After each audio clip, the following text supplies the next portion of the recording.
Kirby's Dreamland 3 is the second title in the Dark Matter trilogy of Kirby games. After being defeated in the second adventure, Dark Matter seemingly moves on to planet Popstar to give world domination another go. Luckily, Kirby just so happens to be on planet Popstar, fishing with his pal Gooey, and is ready to jump into action to defeat this nemesis a second time. If playing the Dreamland trilogy in order, the gameplay in Kirby's Dreamland 3 should feel familiar. However, the developers continued to tweak the gameplay. First, the floating has been moved from the up button to the jump button, initiating on the second press like a double jump. This does streamline the jump then float strategy often necessary during boss battles, which is a good thing I guess, but also means players will need to rapidly press the jump button to maintain flight, making the flying feel similar to old school swimming mechanics, which I find to be an odd choice. Another minor change is Kirby's reduced speed. At first, this makes Kirby's Dreamland 3 feel incredibly sluggish. Thankfully, double tapping a direction will make Kirby run, offering a far more palatable speed. Again though, I can't help but wonder what the point of this change was. Other tweaks were made as well. Kirby has a slide kick, which I guess could be used to dash through enemies, but there isn't a single instance in the entire game where this is needed, and I can't think of any instance where it would be beneficial either. I didn't even realize it existed on my first playthrough for that matter. Kirby can also attack enemies from below. This is a nice addition, as it alleviates some of the screen crunch when traveling up vertical areas. While neither the alternate floating, slide kick, nor the running are a bad thing per se, I can't say their inclusions fixed a problem that existed either. Instead, it just feels like HAL Laboratory continued to cram more stuff into the adventure without a real purpose. Anyway, everything else in Dreamland 3 is old hat. Kirby's main mechanic of inhaling enemies and digesting them to gain new abilities is here, and the 7 copy abilities from Dreamland 2 return. Burning gives Kirby a dash attack, Parasol is a melee weapon, Cutter offers a projectile attack, Ice will turn enemies into ice blocks, Needle and Spark turn Kirby into a ball of destruction, and Stones turn Kirby into a boulder. New for Dreamland 3 is Cleaning, which gives Kirby the ability to sweep. The animal friends also return. The familiar faces include Kine the sunfish, offering efficient swimming and the ability to swim against water currents, Rick the hamster, offering grip on ice as well as a unique climbing mechanic, and Coo the owl, offering efficient flying and the ability to fly through wind. Coo and Kine are also beneficial as they allow Kirby to inhale enemies while flying or swimming, respectively. The new animal friends are Choo Choo the octopus, allowing Kirby to inhale while underwater and hang from ceilings. Pitch the bird offers the player a new array of projectile attacks. And lastly, Nego the cat has a triple jump and some terrific offensive attacks. Oh yeah, there is Gooey, who acts as either a computer-controlled helper or can be piloted by a second player. As I don't have a way to fully explore Gooey or how he may change the gameplay, I won't be using him for this review. However, I do appreciate the inclusion of cooperative play. So, on the surface, many of my complaints with the Kirby franchise thus far remain present in Kirby's Dreamland 3. Kirby is overpowered, able to quickly dispatch most enemies in a single suck, or simply fly over the level and not engage at all. This can make for either boring platforming or lackluster combat, both generally preventing Kirby from entering the upper echelon of 16-bit platforming. Kirby's Dreamland 3 is also loaded with stuff. There are 8 copy abilities and 5 animal friends, meaning dozens of combinations of attacks and animals for players to experiment with and exploit. However, it does feel like the designers attempted to better balance things out, meaning less overpowered combinations and less underwhelming combinations. For example, the combination of Kine and Spark was nearly broken in Kirby's Dreamland 2, offering a massive projectile moving clear across the screen, in addition to a lengthy melee attack. In Dreamland 3, the projectile aspect of this combination was removed, balancing things out. This balance also exists with Pitch. With the Spark ability, Kirby controls Pitch like an RC plane, allowing the player to attack anything on the screen. However, Kirby then becomes a sitting duck, with the player unable to move Kirby out of the way of danger. Kirby's Dreamland 3 also attempts to force the player to use weaker combinations with the inclusion of the Heart Stars. Kirby's Adventure had 17 large buttons to find, Kirby's Dreamland 2 had 7 rainbow drops, and Kirby's Dreamland 3 has a whopping 30 Heart Stars to obtain. This means each and every level in the game has a collectible. Like the rainbow drops, the Heart Stars are necessary to unlock dark matter and the real ending. In my opinion, the heart stars are the real meat of Dreamland 3, as simply reaching the end of a level doesn't offer the player real progress towards the goal of saving Planet Popstar, and every single level has a heart star to collect. There isn't really a point in finishing a level without retrieving the relic. This mechanic is also the most polarizing aspect of the game. One doesn't just find a heart star and then collect it. Rather, the entire structure is more mission-based. The heart star isn't something one finds, but is a reward for completing a task. However, the designers decided instead of telling the player what needs to be done to complete the task, they would offer a vague clue and then let the player just sort of figure it out. Well, there is a chime when something of interest is on the screen. Of course, one might enjoy this complete lack of hand-holding, and titles like the original Zelda certainly remain popular among some crowds, but I'm not sure this form of discovery works in a linear platformer. The missions themselves can be loosely lumped into 6 categories. The first level of each world revolves around flowers, not stomping flowers, watering flowers, stomping the flowers, dusting the flowers, and melting the flowers. I'd like to say there is progression here, as the player learns in the first stage that stomping on the flowers will result in failure, but this feels like a weak argument. Instead, what these challenges do is force the player to utilize strange ability and animal combinations to find the solution to the problem. Generally speaking, a player will not choose the cleaning ability, as it has poor range and stops Kirby in his tracks. However, it will be necessary to water flowers and dust them off. In this case, I do like how the developers put a purpose to many more of the copy abilities.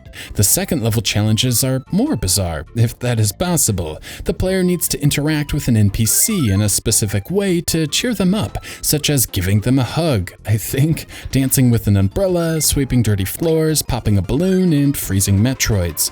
In all honesty, I don't find the little pictures on the map screen do a good enough job communicating to the player what the actual goal is. Without a guide, a player could be left testing dozens of combinations trying to figure out how to trigger a heart star. The third challenges are the opposite. The player plays a matching minigame and must solve an increasingly fast puzzle 3 times, with no redos to win. The first is straightforward. The player is given a brief window to view a Gordo, and then has to choose which one they saw. The third round zips by though, offering the player just 8 frames of viewing. Same goes for the eel in the jar. The player has to pay attention to 5 locations on the screen, and the final round of this challenge offers the player just 8 frames to locate which jar contains the eel. This escalates even farther with the fourth challenge. The player is briefly shown 12 colored Gordos and has to remember how many of each of the 3 colors are on the screen. The reason one has to remember all 12 is because it is random which color the player will have to guess the amount of. The final round of this puzzle gives the player just a 2-second glimpse at all 12 Gordos. Now, I'm not well versed in neuroscience, and I have no idea if this is the appropriate amount of time for the average human to memorize 12 pieces of information, but damn, I found this to be brutal. Worse yet, remember, there are no redos, so if a player fails at any point, they must exit the level and start over. The starting over makes the 5th memory puzzle the low point in the entire game. Rather than a visual test, the player is presented with 5 distinct sounds to memorize. The NPC will then randomly play back a sound, tasking the player with remembering which of the 5 Gordos made that sound. Either my brain is not wired for this task, or the task itself is beyond reasonable for a normal person, but this nearly broke me. Even worse, it takes a good 3 minutes to get through the level to retry the minigame, meaning every failure results in slogging through the same sections of a level over and over. On this recorded run, I was particularly unlucky, and it took me over 30 minutes of failure before I finally beat it. This puzzle, along with the color puzzle, are the reasons why I didn't bother going for a 100% in this game. The player is required to beat all 5 puzzles with 3 rounds each, back to back, flawlessly, in order to 100% this game. I'm sorry, but I have my limits. Moving on, the 4th challenge of each world is a rescue mission of sorts. These feel the most similar to Kirby's Dreamland 2. The player needs to have the correct power-up to break designated blocks, opening up an alternate path through the level, or the correct animal friend offering an ability needed to reach a new area. The exploration aspect is engaging, as the player should know Ku the owl can fight the wind and Kind the sunfish can fight water. water current, the solutions are intuitive. The blocks are also vastly improved over the previous game, with the power-up needed to break them being clearly marked, eliminating guesswork. The 5th mission of each world is simple: arrive at the end of the stage with the appropriate animal friend, reuniting them with a loved one. What I dig about these is it forces the player to use the new animal friends instead of ignoring them. It helps them feel more integral to the overall experience, rather than stuff crammed in the game for the sake of variety. It is here where I began to notice thoughtful touches to the game design too. For example, while the run button is an odd addition when Kirby's normal pace felt just fine in the previous games, the run button makes Kine far more palatable when traversing land. Some of the best puzzle elements are also found in these missions. For example, in stage 2-5, the player has to dismount Kine, find 2 different copy abilities to break open blocks, preventing the much larger Kine from progressing, and then take Kine to the next area. As Kirby can float, the platforming in Kirby games rarely feels like the focus. Instead, the copy abilities are clearly the stars of the show, and I feel like these puzzle elements are the perfect way to utilize the focus of the game and transform it from a gimmick to one of the game's strengths. Stage 4-5 forces the player to do something rare in a Kirby game: jump. As the player needs to finish the stage with Rick the hamster, and hamsters cannot fly, the player will need to jump in order to finish the stage. This is also the level which utilizes Rick's wall jumping maneuver. This requires timing to get right, and I appreciate the added precision needed in the back third of the adventure. Sadly, this level of care is not utilized on stage 5-5, where the player needs to beat the level with Nego the cat. While Nego has a triple jump, it isn't put to good use in this stage at all, which feels like a missed opportunity. The final mission in each world is a hodgepodge of sorts, either finding all of the trinkets in a stage, rebuilding a shape out of blocks, and finally a mini boss rush. While the quality of each of the 30 missions varies, from being terrific with awesome puzzles and commanding the player's knowledge of how the abilities and animals work, to downright frustrating, seemingly asking superhuman abilities from the player, the best part about these is the lack of backtracking. There is only one mission in the entire game requiring the player to obtain an animal from a previous level and bring it into a new level, stage 5-5, which does not contain Nego the cat. In the other 29, everything the player needs to earn a heart star is found in the stage, which I appreciate immensely. Overall, while the quality is inconsistent, I do feel locating the 30 heart stars to be a nice evolution of the Kirby formula. As Kirby can float infinitely and can defeat most enemies in a single gulp, the combat and platforming found in these games rarely matches the depth and breadth found in other games of the era. The mission-based structure to beat the game proper offers Kirby a unique spin on the traditional side-scrolling formula and utilizes the massive roster of combinations better than Kirby's Adventure or Dreamland 2. Of course, the excellent presentation the franchise is known for continues in Dreamland 3. Kirby's Adventure is one of the best looking games on the original Nintendo. Kirby's Dreamland 1 and 2 features some of the best sprite work found on the Game Boy, and Kirby's Dreamland 3 is definitely a great looking Super Nintendo game. First, the game utilizes the Super Accelerator 1 chip, offering a faster CPU and other goodies, allowing Kirby's Dreamland 3 to run at a brisk 60 frames per second with little slowdown, offering players a silky smooth experience from beginning to end. Next, the game is loaded with multiple scrolling layers, giving extra depth to the skies, forests, caves, and whatever this is supposed to be. Again, I don't think parallax is required for a 16-bit title to be considered good looking, but it does make other titles look considerably sparse by comparison. Next, Kirby's Dreamland 3 is filled with transparency effects, sort of. I'm not sure which of these are real transparencies and which are relying on the Super Nintendo's pseudo high-res mode to fake it by relying on a TV's natural ability to blend dithered assets, which I am choosing to display as transparent, but Kirby is filled to the brim with effects not possible on other 16-bit hardware.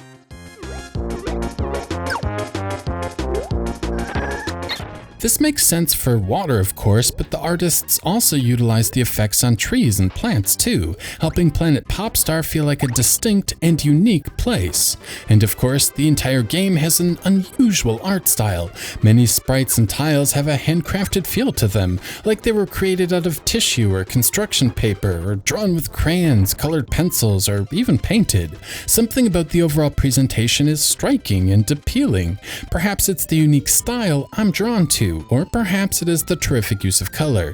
Kirby's Dreamland 3 shies away from bright primary colors and instead uses more muted palettes with different pastels. There is something almost calming about the overall aesthetic, from the art style to the unique colors chosen, and it fits perfectly with the laid-back nature of the hero. Another detail I like is how animated the tiles are. Almost all of the shrubbery is animated, and the dancing plants add to the overall lighthearted mood the franchise seems to be going for. Now, I don't want to say the graphics are great simply because they are different. It really does feel like there is some artistry at hand here, with the colors, textures, lines, and curves all working in harmony, without anything looking out of place. The excellent presentation also carries through to the soundtrack. Taking place on a planet called Popstar, it should be no surprise the music has a pop feel to it. The composers utilized a wide array of musical instruments to create unique pieces that sound unlike anything else I've heard on the system. Tracks are long, meaning it will take a while for them to loop, preventing them from feeling repetitive, and are also made of different parts. Tracks might start out slow and build into an energetic chorus. Others have a distinct marching band vibe to them, and the train whistle is featured in many of the percussion sections.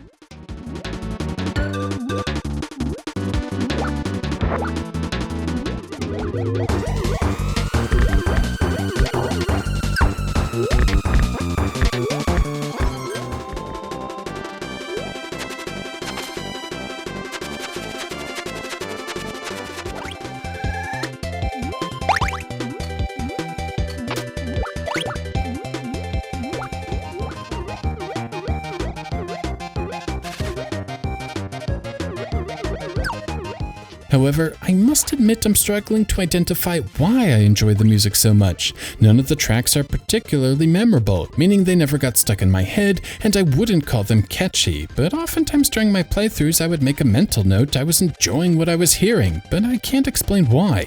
I guess this is sort of a common theme with the Kirby franchise. It is clearly a good series, with millions of fans, and they keep making games starring the pink puffball, so there must be more to it, but I struggle to identify why. The gameplay is good, sure, but there are few tangible examples to point to prove this point. The graphics are clearly appealing, but outside of being unique, are they really better than average? Maybe not. Rayman was released 2 years prior, and the hand-drawn style is superior. While the music is pleasant, I cannot point to a particular moment where the composers did something truly amazing. Perhaps the franchise is so beloved because it always plays it safe. The games rarely feature many flaws or anything to annoy gamers. If the graphics didn't have a hand-drawn feel, they would feel awfully similar to most games of the time, and while pleasing, perhaps the music's greatest strength is how inoffensive it is, and not the compositions. When I think of these things, I start to wonder if perhaps this isn't one of Nintendo's great franchises. Perhaps the franchise is more like Top 40 Pop or junk food or a Toyota, something easy to like, but perhaps not the best. Rounding out Kirby's Dreamland 3 are the bosses. After clearing the 6 stages of a world, a boss fight is presented. These haven't evolved much from the previous games. Wispy continues to throw fruit for the player to inhale in return. Acro is an underwater boss where the player can use the water attack to reflect projectiles back for damage. Pon and Con, Ice Dragon, Sweet Stuff, Mrs. Shine and Mr. Bright, Kracko, and King DDD are all reiterations of past encounters. Sadly, these all feel significantly easier. The hit detection with inhaling projectiles is forgiving, and the increased resolution over the Game Boy screen offers far more breathing room, but enemy patterns don't compensate. Generally speaking, these are a downgrade to what has already been a franchise filled with lackluster bosses. This brings us back to the final boss and Kirby's second encounter with dark matter. As noted, in order to unlock the final boss, the player will need to collect all 30 heart stars located in each of the 30 levels. If this is done, the player is presented with a 6th world, Hyperzone, which contains the final battle. About the only noteworthy thing about this fight is how bizarre and grotesque the final form is. Outside of that, this plays remarkably similar to most shmups of the era. Dark Matter and Zero are challenging when compared to the rest of the adventure, sure, but most veterans should be able to make quick work of both thanks to their simple patterns making dodging attacks a bit easy. While it is easy to be somewhat pessimistic with Kirby's Dreamland 3 with the occasionally vague mission structure, reduced walking speed, and dumbed down bosses, this third Dreamland game does make some improvements too. The biggest upgrade is the abilities and animals needed to complete the Heart Star missions are found in the levels which need them, preventing most of the backtracking often present in past titles, with the one exception of course. Being an adult with a job, I especially appreciate it when a game doesn't waste my time with a lot of padding.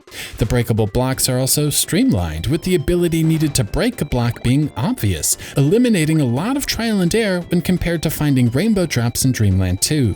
Kirby's Dreamland 3 also feels like a more focused adventure. Abilities aren't just new toys to play with the novelty fading off once one realizes their attacks are inferior to others, but are now an integral part of the experience. Now, I'm not saying all are useful and some remain overpowered, but when I play Kirby's Dreamland 3, I feel like the designers were more thoughtful with each, better implementing their use into the level design. I appreciate how this room in stage 2-6 initially seems like a trial and error fest, with the player having to randomly guess which cannon to jump into to progress. However, observant players will notice the room one enters when they fail contains the solution, offering a truncated layout of the maze room. Pretty cool. And that is the thing with Kirby's Dreamland 3. I can point to many examples of the developers tweaking and improving the formula, like allowing kind to run on land, or more corridors restricting abuse of the floating mechanic, or enemy patterns which react to Kirby, again forcing one to navigate obstacles instead of float above them. The mid-boss battles are repeated just once rather than multiple times, reducing repetition. But then the developers went and added stuff that wasn't needed. The memory games are not enjoyable and would not work as a standalone puzzle game. The mission structure would be vastly improved if the game just said what the mission was. The challenge should be figuring out how to use Rick to navigate a vertical stage. The challenge should not be figuring out Rick was needed in the first place. What exactly was the point of the slide kick? What is the point of Nago the cat? Why did they make the already easy end bosses even easier? Did someone complain Dreamland 2 was too hard? I doubt it.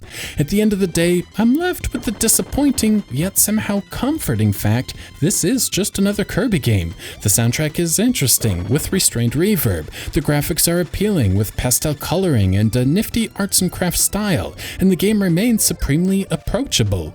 This is the same Kirby I've grown to know and love.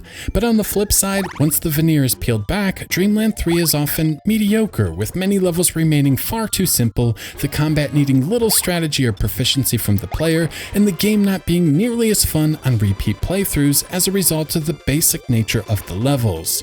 In closing, while I think Dreamland 3 is a good game, and in many ways an improvement over the previous titles, I can't help but feel underwhelmed.